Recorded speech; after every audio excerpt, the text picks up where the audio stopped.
teammate. Pierce on the floater. Well, perhaps continuing how he was successful down the stretch in the fourth quarter of Game 3 after struggling most of the series. Well, they're on the floor, and they wanted to drive into helps, into double teams.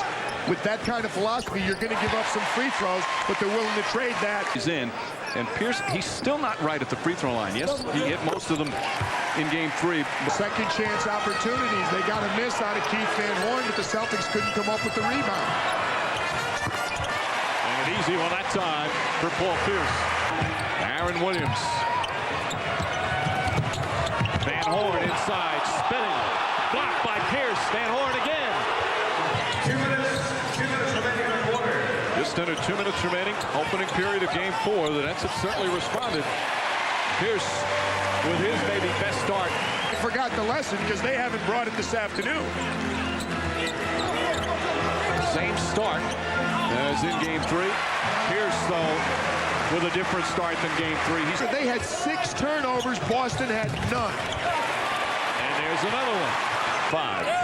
8-point Nets lead. A little over 6.5 remaining in the second. Pierce inside and a foul.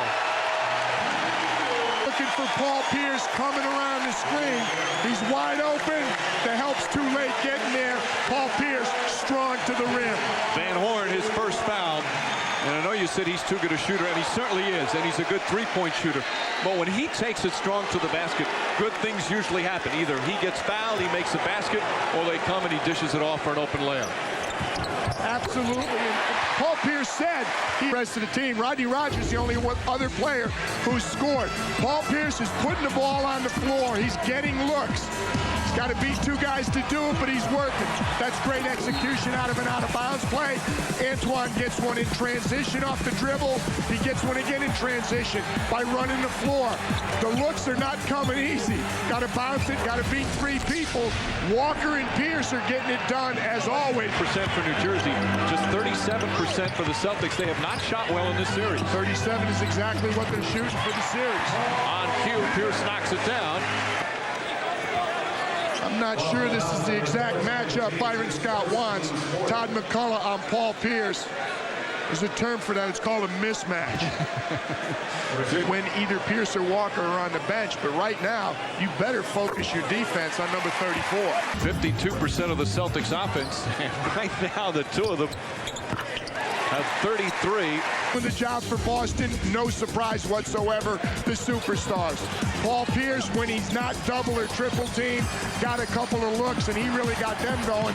Antoine Walker is rebounding, he's out, he's running 2 or 3 times. Pavetta let him go, he finally blew the whistle. Pierce inside. He does that so well going to his left hand. He play with anger and with emotion more often. This is the largest lead of the game now for New Jersey. Pierce quickly erases that with a 3.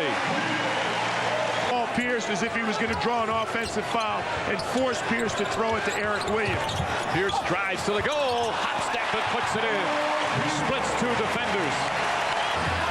Nets have answered all the challenges so far. Walker. Pick and roll, and they force the switch. That's not a bad attempt considering the circumstances. Here comes Harris down the other end, blocked by Pierce, and it's still New Jersey ball. It's all evening, but the referees are clearly letting them play. Lucius Harris thought he was open. For the Eastern Conference Final, Celtics leading 2 games to 1. Pierce with the steal, and no one ahead of him.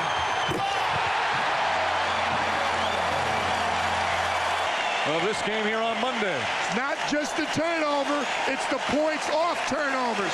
Paul Pierce comes up with the steal. When you cough it up in the backcourt, it costs you. 27 for Pierce, 8.5 remaining in the fourth. This series, Saturday, he was spectacular because he took the ball to the basket. The outside shot wasn't going, so he went to the rim. He either finished or got himself to the free throw line. He scored 8 of the last 10 points in the game. He outscored the New Jersey Nets himself 19-16, 6 for 7 in the fourth quarter when it mattered. The Nets are 6-2. That's what's at stake right now, the home court advantage. Rodney Rogers for three. It's good. Free throws coming up for Boston. This is what the home court advantage is all about. Rodney Rogers knocks down the three. That ignites the Fleet Center crowd. They're back in the game. Kidd, stolen by Pierce. Quarter, he only has 2 points thus far in the fourth. The Nets have double-teamed Paul Pierce. As he hit through, they're back at Arco Arena.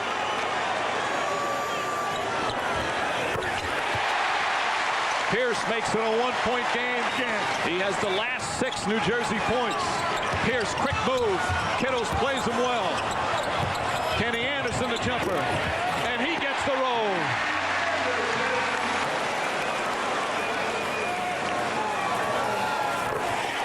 Even if he hits both, then clutch free throws.